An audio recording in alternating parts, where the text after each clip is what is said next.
Okay, good to see all of you. We find ourselves on Vav Amid Beis on 6b.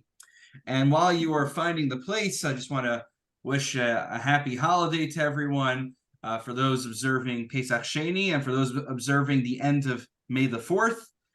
So we recognize all faith, all different kinds of faiths over here. I have dual citizenship. So I'm not sure what that means for my rabbinic status, but we'll have to figure that one out. All right. Observing the 29th day of Omer. And that as well, 29th day of the Omer. Lots of things to keep track of, and we'll throw out whatever the daf yomi is today. Okay, great. So Vav Amid Beis. On Vav Amid Beis, we are just shy of a quarter way down, I think. The last word on the line is mechitzen. It's actually a small mini section right before it quotes from our Mishnah. So mechitzen, okay? Yeah. Anyone need help? Oh, you got it? Okay, good. So here we go, mechitzen. So this is really just wrapping up our discussion from last time. If you recall, we said that we have a halacha l'Moshe mi Sinai. We have a tradition from Moses at Sinai. It wasn't written in the Torah, but some things were just told to Moshe orally, but they still carry significant weight. And so this halacha l'Moshe mi Sinai teaches us that a number of things. So when it comes to mechitza, hadamran. So hanich Rabbi Huda. This all makes sense according to Rabbi Huda, because Rabbi Huda said, "How do I know that mechitza is 10 tfachim?" So we learned back on Hayam Base 2 weeks ago. We learned that the source for that was it's a tradition halacha Moshe Sinai. However, if you remember, Rabbi Meir wasn't satisfied with that. Rabbi Meir had to do all sorts of flips and tricks with the Aron and the Kruvim. And remember, we went through all those amazing mathematical calculations and arithmetic, and my head nearly exploded, which is, by the way, just preparation for coming up on 7b on Zion of the base. We'll get to in 2 weeks' time all the lovely mathematical Gemaras. You see, you might be very excited when you look on Zion Base and Chesanav, you see all these circles and squares. I remember when I first learned Sukkah in Yeshiva as a kid, so I saw the pictures in the Gemara, and we got so excited. Yay, they're pictures. It's because the Gemara is so hard to understand that it necessitated them putting diagrams in there. So, but no worries. This not this part. The diagrams here are rather straightforward. We'll get to them at the end of today. So the question is, what does Rabbi Meir do with this halacha l'Moshe mi Sinai if he could already figure it out from the Torah itself? What does the halacha l'Moshe mi Sinai come to add according to Rabbi Meir? Well, Michael Meimar, ki asi hilchasot l'gud ulavid udofen akuma. Three of our friends come back here. Remember, we learned all three of them. Number one, it's a lavud. Keep this one in mind, by the way. It's going to be relevant at the end of Shir today. Okay, so sorry. Number one, right, is good. Sorry, not good. Love it is going to be relevant. First is good asik. Remember, I made this joke ad nauseum. I said the Christians get Good Friday, we get good asik, right? And good achis. That teaches us you can have 10 tefachim and mechitza. Not only is that 10 tefachim sufficient, but we imagine as if it shoots all the way up to the ceiling and it joins with the schach. Lavud teaches me that anything that's within 3 tfachim, that means they are considered adjoined for halachic purposes. Dofen akuma is the idea that you have some problematic schach. We could conceptualize that it's considered an extension of the wall, and that the wall extends there, and thus the sukkah will remain valid. But lavud is the one you really want to keep in the back burner for later today, because we're going to be talking about lavud, the 3 tefach rule, or within 3 tefachim rule, as it pertains to being machshir sukkah. Okay? Just that small little snippet over there. Any clarification questions before we jump into the next part? Okay, into the next part we go, my friends. Now, this is a quote from our Mishnah, if you remember, all the way from Beisim and Aleph, all the way from when we began the Masechta. We began our journeys through Maseches Sukkah. One of the conditions, or one of the strikes against a Sukkah, is if it doesn't have 3 walls, then it is not a kosher Sukkah. Now, let's sink our teeth into what this halacha means practically. Tana Rabbanan, Shtayim kilchasan ushlishis afilu tefach. Wow, usually we're accustomed to the rabbis making life a little harder for us, to be a little bit irreverent. But here, the rabbis made life easier for us. We would have thought that a sukkah had to be 3 full walls. Come along, the rabbis say the third wall, it only needs to be a tefach. So, and Reishun Omer, Reishun, we don't paskin this way. I mean, we don't paskin the Iker had did this way. He says, Shalosh kilchasan. You have to have 3 complete walls. Now, what is 3 complete walls? If we remember, we learned 7 tefachim by 7 tefachim. That we learned in like the second or third year. Tefach. And which wall suffices to be only a tefach? That's the 4th wall. The 4th wall suffices with a tefach alone. So, okay. 3, 2 in the tefach walls, or I thought you didn't have to have a 4th where wall. do we get this? What's the basis of their machlokas? That's the big question that we're going to address. On what basis are they disagreeing? Clearly, it's not arbitrary. Where are they disagreeing? That one comes out with 2 in the tefach walls, and one is 3 plus the tefach walls. Phyllis. No, Rabbi, I was just asking. I thought you didn't need the 4th wall. The 3 Well, walls. that's a very good. That's the sheet of the Rabbanan. But as we see, it's a machlokas. You're correct, Phyllis. That's how we paskin. That's how we paskin. We paskin like the Rabbanan. Rabbi Shimon Okay. took issue with this. Okay. All right. So you're very good. You remember the halacha l'maisa, but this predates the halacha l'maisa for us. So here we go. There's going to be not 1, not 2, not 3, not 4, but 5 different potential ways that we can parse where the disagreement lies between the Chacham and Rabbi Shimon. So before we go through all 5 possibilities, I just want to make sure, do we understand just basic definition of what the machlokes is, what they say they disagree on? That much we got? I'm happy to repeat. Okay. Everything issues forth from there. Here we go. So one suggestion is, b'mai kamiflagi, what's the basis of the machlokes, the Rabbanan and Rabbi Shimon? Rabbanan Savri, yesh ein l'masoros. This is a very important principle. I'm pretty sure this came up in Makos at some point, but it'll come up over Shas. You want to, if you do happen to take notes, then you will want to make note of this. Yesh ein l'masoros.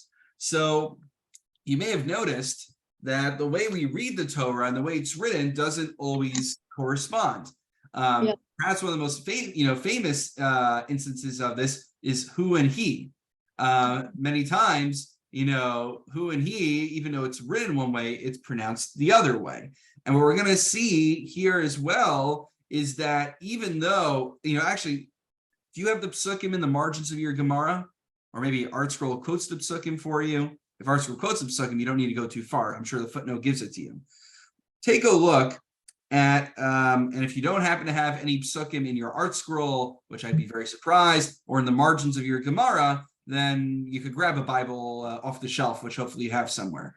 So we're looking at Vayikra, Chaf Gimel, Pasuk Mem Beis Mem Gimel. So that's Leviticus chapter 23, verse 42 through 43 in all Chumashim.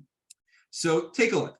Basukos Teshu Shivas Yamim, Kol Ezrak Yisrael Yeshu Basukos. So how many times was the word Sukkos mentioned in that pasuk? Twice. Okay. Leman Yedu Dorasechem Ki Basukos Hoshafti Es Bnei Yisrael. And then in this pasuk, Sukkos is mentioned once. But this is kind of like one of those games where you have 2 pictures that look the same and you got to find the discrepancies. What is the difference between the first 2 times the word Sukkos is mentioned and the last time it's mentioned? Anyone see the discrepancy? You could gamify all this. This is right. It's like one of those. The Vav. Very good, Phyllis. The Vav. That subtle little Vav that snuck its way in over there. So the way that it's written is that 2 of the mentionings of Sukkos or Sukkos does not have a Vav. But when you pronounce it, you're pronouncing it as if there is a Vav there, a Sukkos, with the Vav for the Cholam. So here's the question. When we are darshaning, when we are hermeneutically interpreting these words, Do we look at it the way it is written? That's what means yesh aim lemisores. Or do we look at it at yesh aim lemikra, the way we read it? If we look at it yesh aim lemisores, the way it's written, then there's less what we'll call seemingly superfluous material, because you don't have those extra vavs at least the first two times around. However, if you look at it the way it is read, so then all three technically have an extra vav in them, and that gives us more grounds for darshaning more from them. So what does this all mean? Well, let's take a look at the Gemara. The Gemara will explain for us what the implications are. So the Rabbanan hold, yesh ein l'masores. We look at the way it is written. Raishon said yesh ein l'mikra. We darshan based on the way it is pronounced. Rabbanan savri yesh ein l'masores. What does that mean? So Rabbanan who hold that we analyze the psukim based on the way that it is written, basukos, basukos, basukos. So you see the first two times without a vav, the third time has a vav. Harekan arba. So basically, I want to make sure I explain this clearly. I need the right words for this. Basically, when it says sukkos without the vav, that counts as one wall. We're trying to basically infer from the amount of times it says sukkos in the pasuk, it's going to infer to us exegetically how many walls a sukkah has. That is what God is encoding in the Torah. Okay, ayin our Thursday morning class on that whole discussion. So when it says sukkos without a vav, that is a single mentioning. When sukkos has a vav, an extra vav in there, that counts twice. Sukkos for the word itself, and then the extra vav means another time. Okay, so that means if we look at basukos, basukos, basukos, we look at it the way it's written, harekan arba, 1, 2, right? Or 1, 1, and then the last one, 2, because that's that extra vav. So then dal chad legufe. Now the thing is that the first time around, when the word sukkos is mentioned, you can't say that's superfluous, because the Torah has to introduce to us that there's something called sukkos, right? That we have sukkos that we're dwelling in. So generally, when something is superfluous, it's an indication that we're supposed to darshan the word. But the first time around it's mentioned is just for conveying that there's something called a sukkah. So dal chad legufe. So 4 minus 1 right now.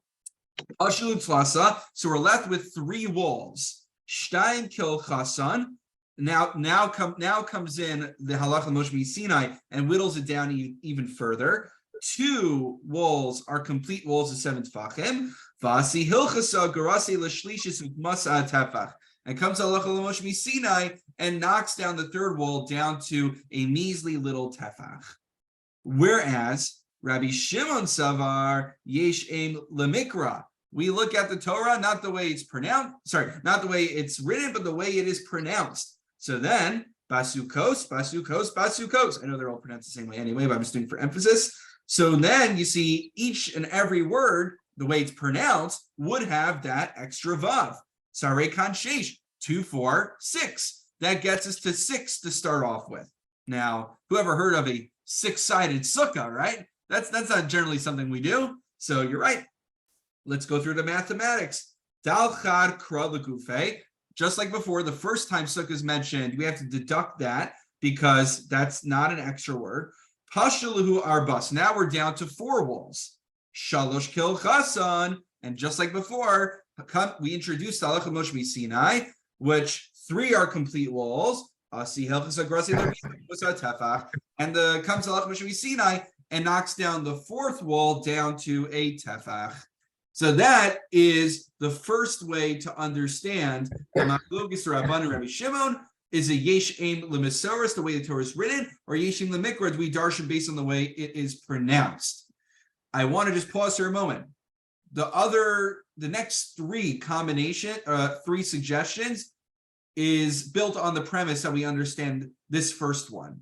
Do we understand this current machlokes, this current framework that's being suggested of what the basis of Rabbi Shimon and the Rabban's disagreement is? I am more than happy to try my best to re-explain it if I can, because a good section, the next part of the Gemara is contingent on understanding this. So I'm going to pause for 3 seconds and someone jump in and tell me if I should. Phyllis, was that? No, Oh, okay. All right. I just want to make sure that everything's clear. The e-boy is same. Here's another way we could look at it. Maybe to kuliyam yish in lemikra. Maybe everybody agrees that we look at the pasuk the way it is read. So the way it is read would mean we start off with 6. But this is what they disagree on. Mar savar schacha ba'ikra, umar savar schacha lo ba'ikra. Their machlokis is, do we look at the schach as another dofen? The schach meaning, do I need an additional mentioning of sukkah in the pasuk to teach me, right? We're looking at the length, we're looking at, length and width. We have to look at the height. How do I know? It's like the schach is like a 5th wall of the sukkah. So the question is, do I need one of these points that I gain, right? Do we need to spend one of our tokens on learning that there's a need for schach? So what the Rabbanan would say yes. Rabbi Shimon, Lafinius Daiti, seems pretty compelling. Like Rashi explains, the mashmo usa de gufe nafka, the sukkah lo schach lo mikaria. You don't need one of the mentionings of sukkahs in the pasuk to teach me that I need the shear of schach on top of my sukkah, because a sukkah by definition means schach. And that brings us back to Rashi all the way to the beginning of Masechta. Look at the word sukkah, schach. It's the same word. That's what it is. Well, I don't need a drasha to teach me schach, says Rabbi Shimon. Therefore, since I don't need a drasha to teach me schach, that's why I maintain that it's 4 walls, not 3 walls. So according to this framework, again, who am I to judge? Rabbi Shimon seems to come out with a bit more of a compelling argument. That is the second way to construct the machlokes. There is a third way. Okay, remember it is 5. The 5th one, though, I'm not going to say it's easier, but it's different. Or maybe they're machlok. Maybe they both agree that the way we're supposed to look at it is the way that it is written. So we start off with 3.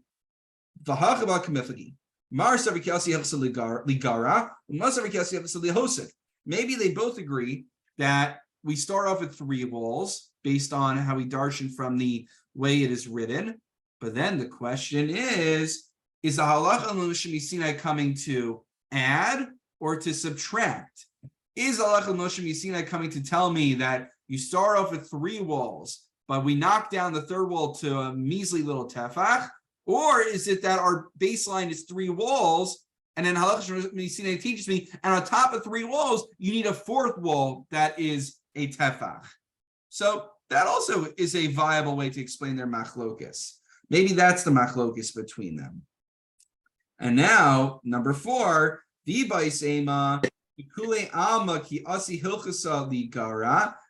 everybody agrees that the halacha Moshe Sinai is coming to deduct the yesh ein l'mesaros, and they agree that the way we're supposed to look at it is through the way it is written, not the way it's pronounced.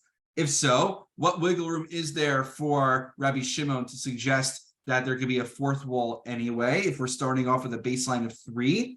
Well, maybe we're not starting off with a baseline of 3. When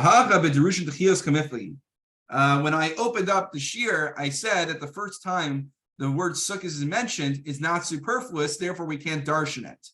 It would seem that some may disagree with that. Maybe we could even darshan the first time the word sukkah appears. If so, then that's a basis for a 4th wall. Right? Shimon holds we could darshan even the first mentioning of sukkah, so that takes us from 3 to 4. But the Rabbanan hold we can't darshan the first time sukkah is mentioned because it's there just to teach us the plain meaning. That is number 4. Number 5, to wrap things up, Rav Masna Amar, this is completely different than the other ones. Taimid Rav Shimon mehacha. Rav Shimon derives it from the following pasuk. That sukkah is supposed to protect you from the heat and also from when there are rainstorms. Now, where do I see in that pasuk? Where in that pasuk does it talk about walls? Where does it talk about 4 walls versus 3 walls? Well, if you take a look at Rashi, it's Machlokes Rashi and Tosos, what it means. Rashi says, if you're looking at Dibur Hamaskol, Lamaxel Mistor, it's across and then up a few lines. Rashi says, below Arba Mechitzos, Lav Maxim Yizeremhu. If there aren't 4 walls, you're not going to be protected from the rain. Sharuach Meishiv Zerem Derech Tofen Aparts. It's logical. If the sukkah is supposed to protect me from the rain, and I have one wall completely open, one side's completely open, all that wind and rain is going to blow right into my sukkah. So that's what Rabbi Shimon infers from the pasuk. I've got a problem with that Yeah. because you're supposed to be able to see the stars through the skach. So skach is not going to protect you from the rain, no matter how many walls you have. Well, it's not so clear you really need to see the stars to really be Yotze, but also this is talking about the walls, not about the schach. So you're right. You're right in the sense that we talked about this actually in our first year. I think that's what you're referring to, Zadie, when we learned about Tosos. And we said, why is it considered a simon klala, a curse if it rains? And we mentioned, why not just board up everything? So it needs to be, if the dofanos, the wall doesn't need to be awry, but the schach needs to be awry. The schach needs to be somewhat temporary. You can't just, even before the gezerah, you can't just, put it like, put schach that boards down the whole entire thing. But the walls, however, as we learned, could very much be kavua and should be protecting from the elements. So that's one interpretation. Anyway, this is Rabbi Shimon's interpretation. This is let me break this down a little bit. This is a suggested rationale for the sheet of Rabbi Shimon, who we don't even paskin like. So we don't paskin like him. This is just one suggestion in his rationale. I just couldn't see how we could have that rationale in view of the fact that the rain's going to come through the skach anyway. Well, you know what, Zadie? Tosos might be in agreement with you. If you look at Tosos on the bottom of this Amud here, Tosos quotes the Yerushalmi, Sukkah Tziel, Yerushalmi Amrinan, Tayman Hashem and Hada Kriya. So, according to the Yerushalmi, it's not that Rishon said, you see, a sukkah needs to protect from the elements, therefore you need to have 4 walls. It's doing the same thing that we just did on the pasuk in Vayikra. It says, V'sukkah tiyel etzel yom mechorev hare achas. That counts as 1. And we can't count that because it needs to say just for its own sake. L'maxil mistor hare shnayim, that's 2. Mizerem umimatar, that gets me 2. All right, that's also shnayim, that gets me to 4. So Rabbi Shimon is doing this. It's the same dynamic of drush that we just saw on the other pasuk. We're just using a different pasuk for it. And what do Rabbanan say? Rabbanan amri mizerem matar achas. They say zerem matar, the storm, the rain. It's all one idea. Why we need 2 words? Good question. So that's the suggestion. Yerushalmi, you have to look at the Yerushalmi. It says that that's the machlokus. They basically have the same machlokus about how you parse the drushim of pasuk. It's just on a different pasuk. That's all. So that's the I don't know if you call it machlokus, but the difference of explaining this through Rashi and Tosfos. Okay. Let me see. I wrote down on my card over here what I wanted to share tonight. That was actually one of the things I wanted to share. Oh, wait a minute. That's my wrong card. Here's the right one. Let's see, we did Rashi and Tosfos. Wonderful. All the other things I wanted to share with you are on the last section of Gemara we're about to do. Any remaining questions before we move on? Okay, so we just had a machlokis, how many walls the sukkah has to have. We hold like the Rabbanan, as it says in our Mishnah, 3 walls, but the 3rd wall is just a tefach. Now that we've established that, the next question you might be wondering is, where do I place that tefach? Where does that tefach go? And that is going to be the basis of a number of these lovely diagrams that you could see in your Gemara. So picture time, everybody. Here we go. I am afraid to look back at my Gemara from middle school, which I probably started drawing and doodling all the different diagrams in here and adding my own ha'aros, we should say. Okay. Thankfully, my designs in my Gemara are really just underlining important ideas in Rashi and Tosfos now, so it's an improvement. Okay, so va'oso tefach heichem amido. So where does this tefach actually go? Amarav Mamino Keneged Hayotze. What is Keneged Hayotze? So if you look, Rashi has a diagram there. I'm sure some historian could figure out when that diagram was put in there, whether it was from Rashi himself or not. I have no clue. I'm sure it's, open somewhere. Someone, I'm sure, wrote on it. But if you see, where does that little tefach go? You have two perpendicular walls. See, that was good. I knew the word perpendicular. Math. You have two perpendicular walls, and then the little tefach goes right next to one of the walls. However, Amri le Rav Kahana Rav Asi le Rav, they didn't like this idea. They said Vayamdenu Keneged Rosh Tor. So if you look at the diagram, it's the third one on my Amma. That's the easiest way to explain it. The Maharam's understanding of it. You basically have the perpendicular wall, and then you have a tefach, which is kind of making up the corner on the opposite side. Do you see that diagram that I'm referring to? I mean, it's different understandings of what it is. But okay, so that's what they're suggesting, kind of like the summit of a mountain. That's the image it wants to give you, like you're creating like a summit of a mountain by doing this. Shasik Rav. Now Rav was quiet. Okay, I'll explain it. So here's the thing. Rav was silent when they said this to him. Is Rav silent mean he's consenting? Does that mean that he gives in? Does that mean he agrees? He concedes defeat to them? What would you say? I'm asking it because it could be read either way, right? Toby, you gotta unmute. It looks like you want to say something. Nothing profound. I was just going to say he was as confused as we are. He was so dumbfounded by it. So the Ritva gives two possibilities. The Ritva says one possibility is we have a general principle in halacha, shtika kahoda, that you're silent because it makes, because you concede. But there's another reason you'd be silent. You ever see like someone could get on social media, or there could be someone in a crowd somewhere, and something that they say just so outlandish, it doesn't even merit a response. So you're like, I could think of a lot of people now.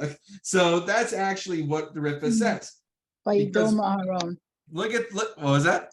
I said Vayidom Aharon.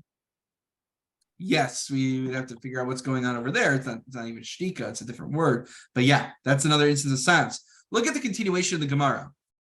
Itmar Nami, Amar Shmuel, Mishmei Levi, Mamino Keneged Hayotze, V'chemor Be Midrash Mamino Keneged Hayotze.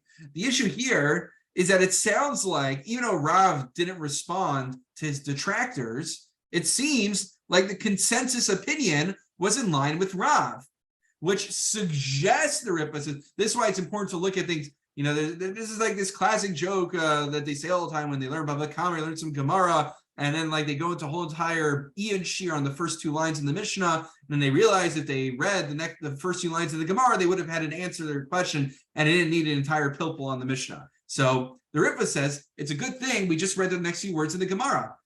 If you're telling me that Rav was conceding that he was wrong, then why is everyone agreeing with Rav and Rav himself doesn't think he's right? That doesn't make any sense.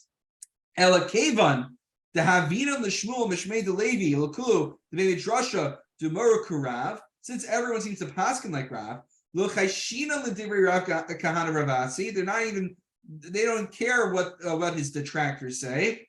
Mashma the Rav lo shavik l'Rav Kahana Rav Asi mishum da'odi el mishum d'lo chach l'divreihem, because he didn't even think it was worth addressing. That's what Rav says back. I mean, here we are reading the Gemara now. I'm like, I could hear both. But apparently Rav felt really strongly, and he thought it was so ludicrous that it didn't merit a response. I got such a kick out of that. That's because all the time you hear, well, if you don't respond to someone, it's shtika kota. It's like you're consenting to what they're doing. It's like you're what's the word they use for it? You're consenting. You're like acquiescing. It's something like that. So actually, it's just some ideas are just so out of this world that they don't merit our time. Okay, So I'm going to use that anytime like someone like, says, Rabbi, why didn't you speak up about the latest hot topic issue? I could quote this Ritva here and say, it was such a ridiculous article that so-and-so read, it doesn't even merit our attention. Okay, so, okay. Let's finish this up. Let's do one. Okay, so one last opinion on where the tefach goes. Rabbi Simon, Vitain Rabbi Yeshua ben Levi Amar. Remember I told you all the way at the beginning of this year, we're bringing back our good friend, the concept of lavud. Well, I didn't want to disappoint you. Here he comes. Again, who am I to weigh in on this? But I like this construct. I really like this suggestion. Right? What's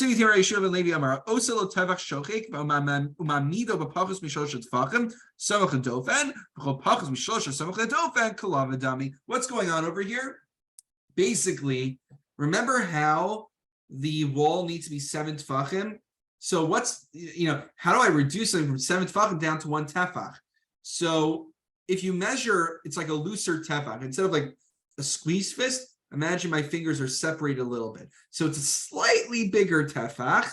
And if I place that tefach just a little bit within like 2.9 tefachim of the wall, that equals 4 tefachim. And what Rashi says is very interesting, Rashi, and I think there's some discussion about this Rashi. Rashi says, Nimsa rubo shel dofen asoy. What are you doing? You're constructing the majority of a wall.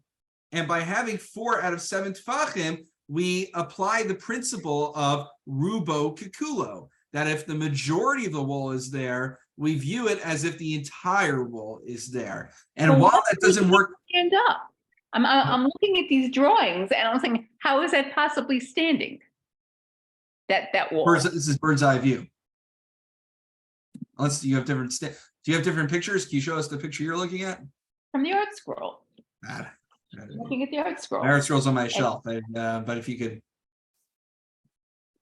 Like, it's just hanging out there by itself. Oh, it's on the ground. Oh, no, right. So, okay, you're saying, right.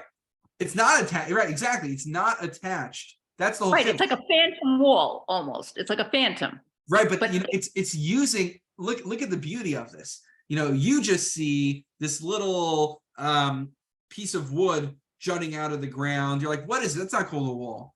Comes along the Torah HaKadoshah and tells us that's a wall. How so? By using 2 mechanisms. Mechanism number 1, lavud. If it's within 3 tefachim of the other wall, it's considered attached to it.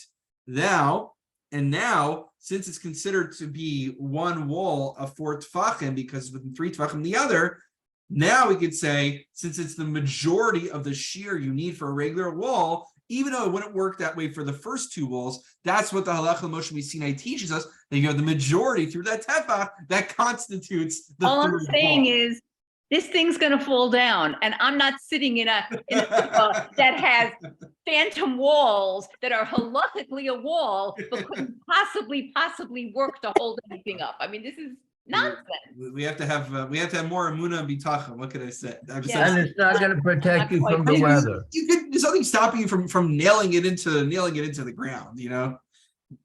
Okay, you sit in that sukkah. Halacha l'maisa, we paskin that you should make 3. You should try to make like 3 full walls, and you should make sure that it's enclosed except for the entryway. That's what I think what the Mishnah Berurah says. That's what we aim for. But this is like me'ikr hadin. It's like the discussion of Hanukkah. In the end of the day, we do mahadrin min ha-mahadrin. We do it the best way possible. But now we're exploring me'ikr hadin. What is the bare minimum? Okay. Yeah, it will stand if you drive it deep enough into the ground like a telephone. Yeah. I leave it to the architects to figure out how to do it. But I'm sure there's a way you could take something that's a tefach and make sure that it's not, put it deep in, drill it in so it's not flimsy and falls down. But Toby, no worries. You can build a normal sukkah. You don't need to do this, okay? Let's see. Was there anything else that I wanted to share with you tonight? I shared with you, okay, I'm just going to briefly mention this. I'm not sure if we want to go down this rabbit hole. You should just be aware that in the Shita of Rav, okay, so going back to Shita's Rav, which just says that the tefach is literally attached to one of the other two walls. So Rashi is the Shita we just saw before. Ramban in the Melchamos Hashem, so Melchamos, Ramban writes that it's kind of similar to the picture. It's almost similar to the Rosh Tur idea. He just has it facing another way. There's a nice piece from Soloveitchik on it, where basically, you know what, this is a footnote over here.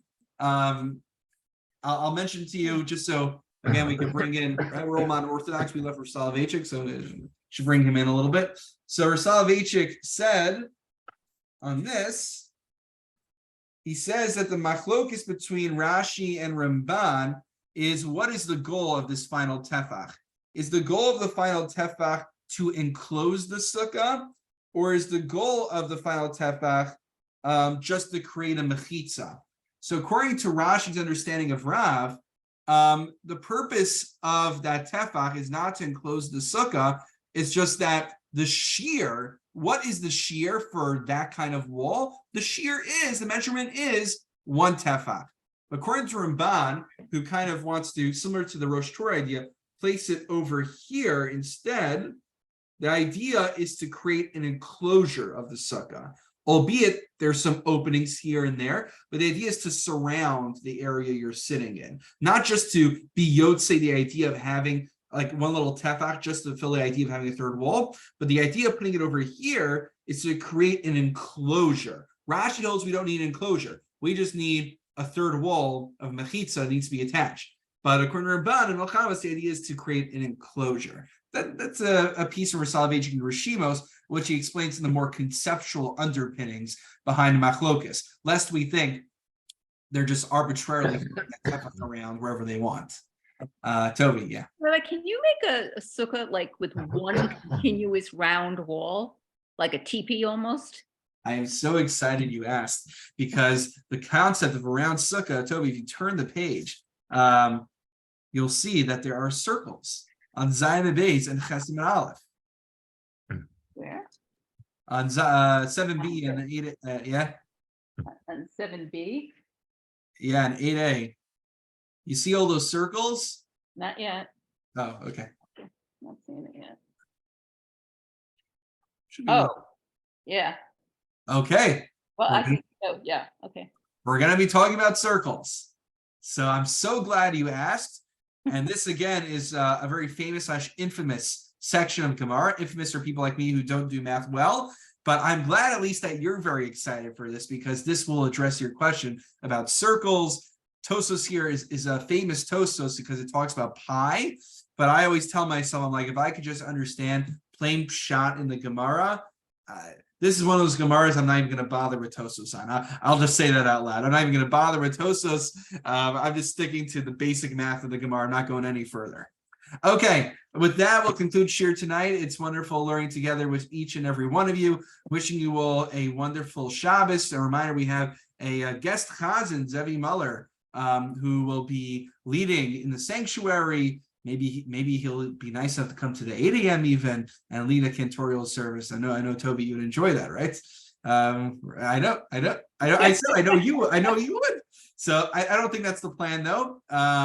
But there's nothing stopping us from going to the sanctuary afterwards to hear some melodies as well. And then also he'll be giving an interesting, I think, a lecture during Shalosh, if I'm not mistaken.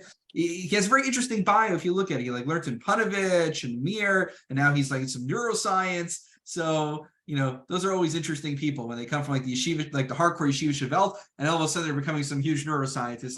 They have to have some interesting story behind that. So, all right. Hopefully I'll see you guys on Shabbos. Rabbi, have him come at 7:30. We need the minion. Ashkama minion. And they need the minion, right? He can be there at 7:30 and go until 8 o'clock, and then we'll take over. Not bad. Good. All right. Good hearing you. Good Shabbos. Good Shabbos, everyone. Take care. Shabbat shalom.